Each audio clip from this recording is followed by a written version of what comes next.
అసలు నాకివేవీ గుర్తులేవమ్మా.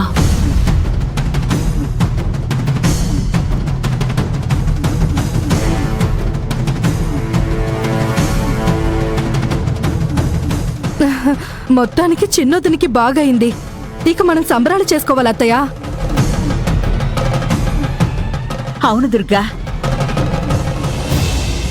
ఇన్నేళ్లకి వాగ్దేవి కోలుకుని మామూలు మనిషి అయింది. తనకి నయమైందని ఊరందరికీ తెలియాలి. తెలిసిన వాళ్ళందర్నీ పిలిచి వేడుక చెయ్యండి.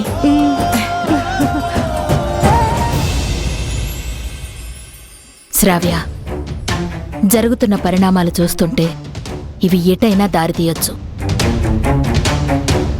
నువ్వు తను వర్షనా జ్యోతినా అని తేలుస్తాను అని రాజీవ్కి మాటిచ్చావు.